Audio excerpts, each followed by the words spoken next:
रमेश नाम का एक व्यक्ति अपनी छोटी सी किराने की दुकान चलाता है। हर दिन वह मुस्कान के साथ अपनी दुकान खोलता है, लेकिन सीमित ग्राहकों और कठिनाइयों के बीच उसकी मेहनत कभी कभी अधूरी लगती है। कड़ी मेहनत का फल मीठा होता है, यह सोचकर वह अपने सपनों की ओर बढ़ता है और उसकी पत्नी का समर्थन उसे हमेशा प्रेरित करता है। एक दिन गांव में एक बड़ा मेला लगता है, जो रमेश के लिए एक सुनहरा अवसर बनकर आता है। क्या वह इस मौके का फायदा उठाकर अपनी किस्मत बदल पाएगा? इस कहानी में हम रमेश के संघर्ष और उसकी मेहनत की यात्रा का पता लगाएंगे, जो हमें यह सिखाएगी कि सपनों की उड़ान कभी भी छोटी शुरुआत से शुरू होती है। एक छोटे व्यवसायी की कहानी। रमेश एक गांव में रहता था।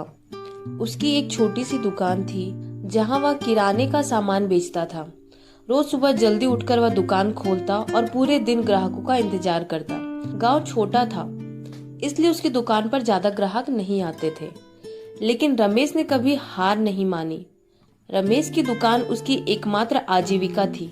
वह दिन रात मेहनत करता, पर मुनाफा कम ही हो पाता। कभी कभी उसे लगता कि उसे बड़ा व्यापार शुरू करना चाहिए, लेकिन पूंजी की कमी और जिम्मेदारियों के बोझ ने उसे छोटे दायरे में ही सीमित रखा। उसकी पत्नी सीमा हर दिन उसका हौसला बढ़ाती और कहती, एक दिन तुम्हारी मेहनत रंग लाएगी। एक दिन गांव में एक बड़ा सा मेला लगा, जहां शहर से कई व्यापारी आए। रमेश ने सोचा, क्यों न मैं भी अपने सामान को अच्छी तरीके से सजाकर यहाँ बेचूं। उसने अपनी दुकान के लिए नए आइटम्स मंगवाए और मेले में एक स्टॉल लगाया। स्टॉल पर उसने अपने सामान को सुंदर तरीके से सजाया और ग्राहकों के लिए छोटे छोटे ऑफर भी रखे। मेले में रमेश की दुकान पर काफी भीड़ लगी। गांव और आसपास के लोग उसके सामान की तारीफ करने लगे। रमेश ने उस दिन जितनी बिक्री की, उतनी उसने पूरे महीने में नहीं की थी।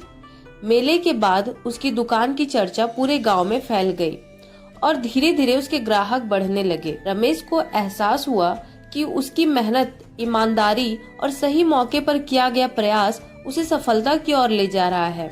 अब वह अपनी दुकान को बड़ा करने की सोच रहा था, लेकिन इस बार आत्मविश्वास और दृढ़ संकल्प के साथ। इस छोटे व्यवसायी की मेहनत ने यह साबित किया कि चाहे व्यापार छोटा हो या बड़ा, अगर मेहनत और सही दृष्टिकोण हो तो सफलता एक दिन जरूर मिलती है।